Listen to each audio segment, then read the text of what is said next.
Hey everyone, I am a bit of a hot mess today, just got home after a market, but we are going to be going through my video, the making of Lughnasadh, which is the next Sabbat in the collection and happens to be happening on August 1st, which is in just a couple days, so I really want to get this video going.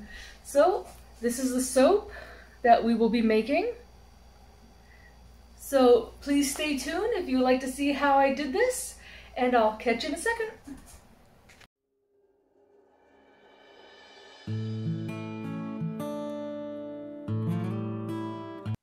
And we're back.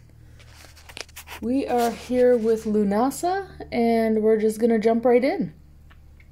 Like I said in my intro, this is one of the Sabbats, one of 8 Sabbats in the Wheel of the Year on the pagan calendar. It is also one of my absolute favorite Sabbats. I don't know if that's because I'm a gardener, or if that's because this was the first Sabbat that I really researched when I was first learning all about paganism and all the different branches. This is an essential oil soap. It has rosemary and lavender, about a 40-60 split. I will say that I enjoy the 50-50 split of lavender and rosemary though. It's a little lighter on the lavender and I don't know, it just smells a little fresher. But this is nice too. So I'm just going to get that all measured out. So if you know anything about Lughnasadh, or if you don't, we can talk about that. Lughnasadh comes from Lu, who is an Irish god, and Nasad, which means assembly.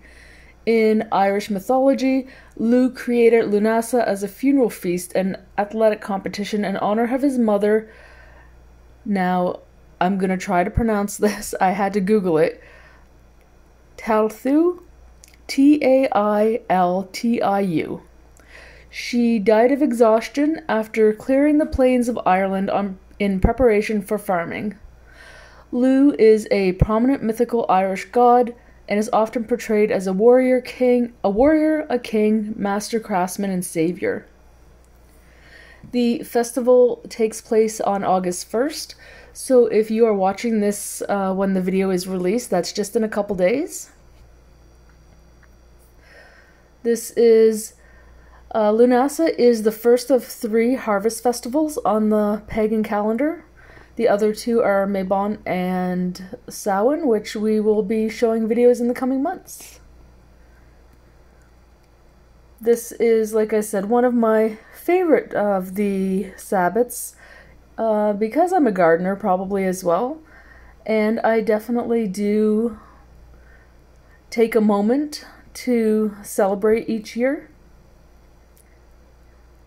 The towns in Ireland still hold Lughnasadh festivals, which feature dancing, music, storytelling, and arts and crafts. It is a celebration of harvest, so the farmers usually are reaping their first harvest at this time, and of course there's lots of feasts and those kinds of celebrations.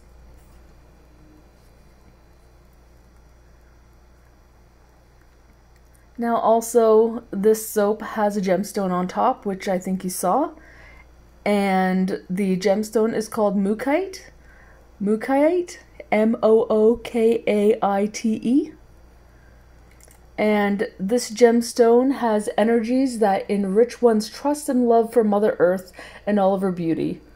One will find themselves more aware of nature and life around them, as well as developing a connection with the animals that we see each day, both wild and domestic. Mookaite grounds your mind, heart, and soul down to a planetary level and helps one truly live in the moment. And that really resonates with me, with my pagan leanings.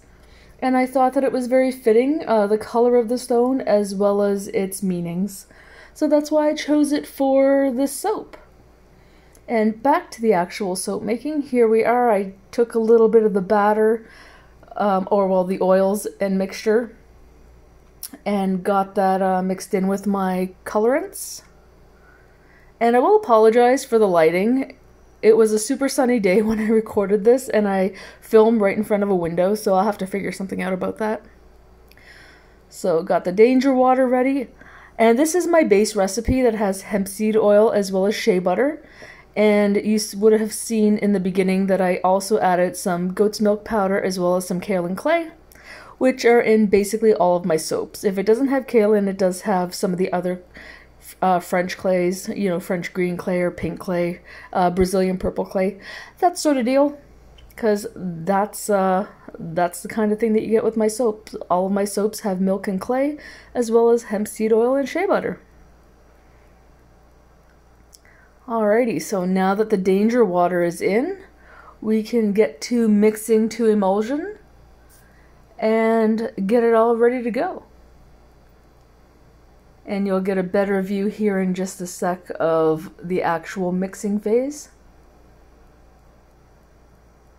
Also, I would just like to take this moment to say thank you for watching. I really do appreciate you. If you would consider hitting that like button and subscribe, that would be wonderful.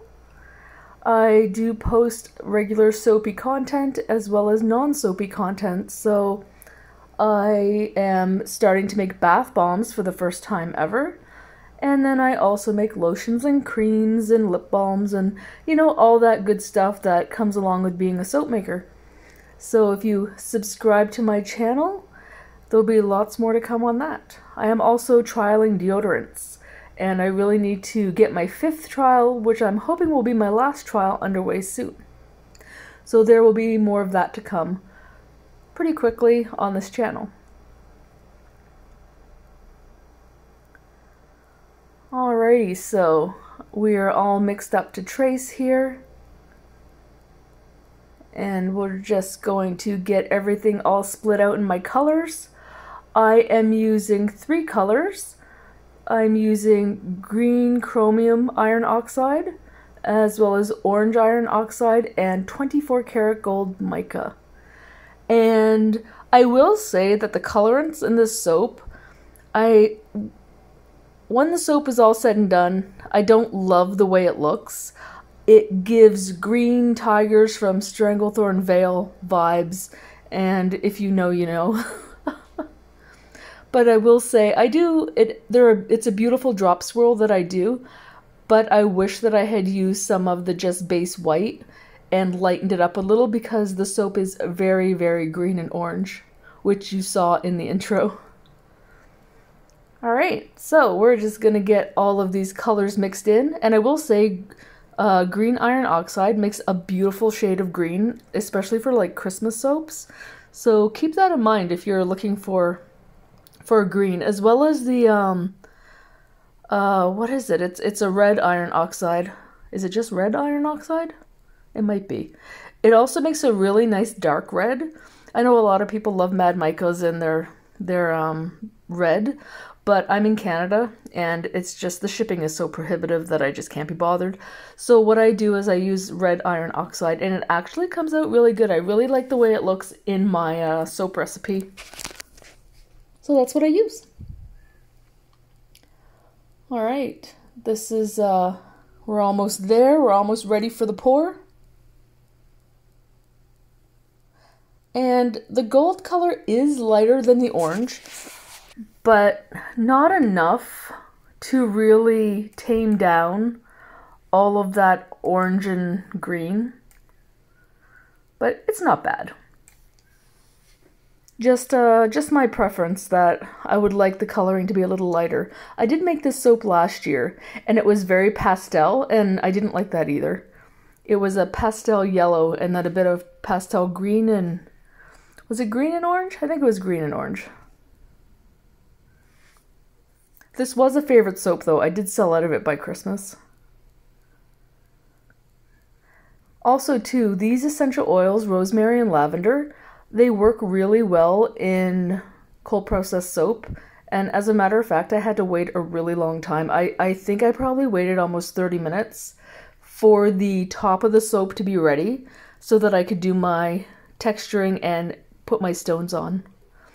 So keep that in mind if you're looking for a soap that will give you lots of time to work with designs.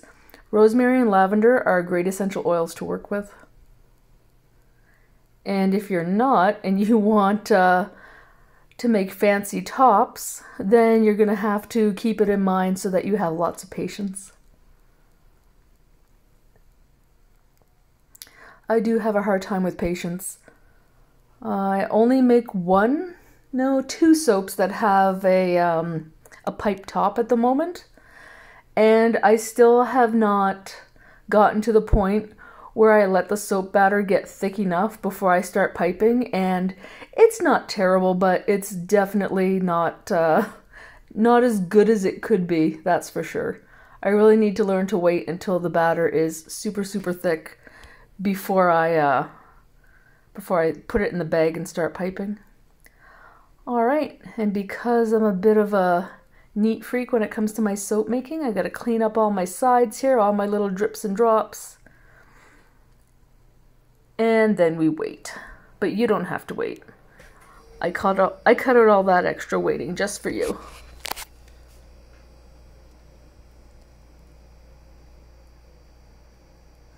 So if you have any questions about soap making or any suggestions in general of the kinds of videos that you'd like to see, please drop a comment below because I would love to talk to you about soap.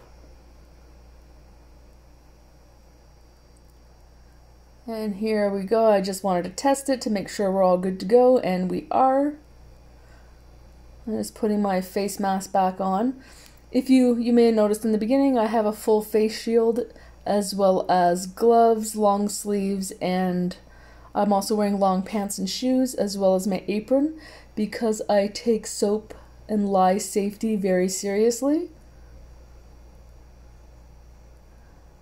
And with this design, you can see I do the little swoop and then I run my knife around the edges just to clean that up so that there's no weird, no weird edge on the soap when I'm done. And then I give it an extra little floop up. And I really like that. I really like the way this soap top came out with that extra little flip. And cleaning up the edges, I don't know, it just makes my OCD heart happy. Because I don't like it when soap bars have that weird jagged edge on the side, if you know what I mean. I'm sure you do.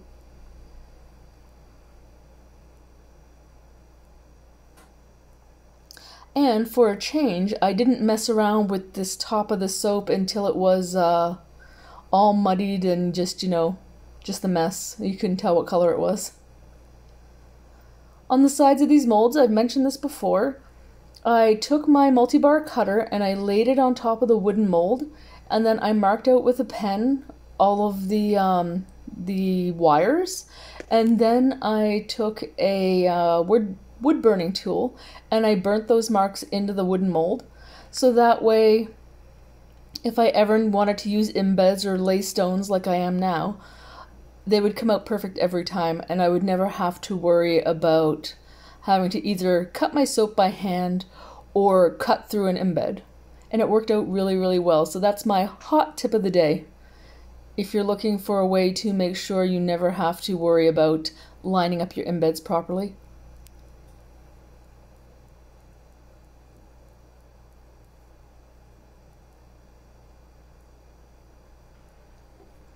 And there we go.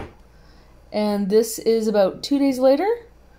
And we are ready to cut the soap. There he is. There's his beautiful top. Lughnasadh does not disappoint. We're just going to get it all lined up and then we're going to be nice and quiet so that you can hear the cut.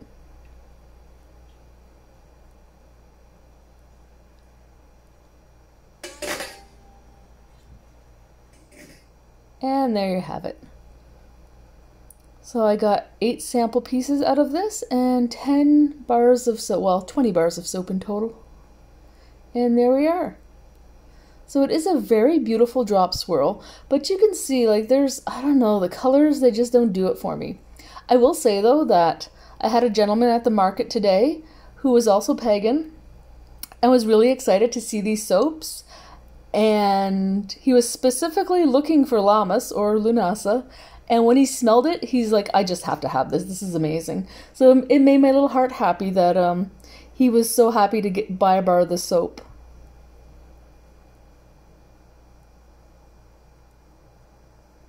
And I will say, The gemstones do very much just finish off the soap and make it perfect.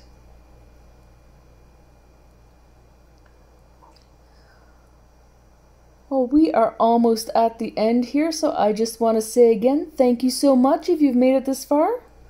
I'm very happy that you're joining me on my soapy adventure. If you have any questions or comments, please leave them below. And I will be back again soon with a new video. Thanks so much.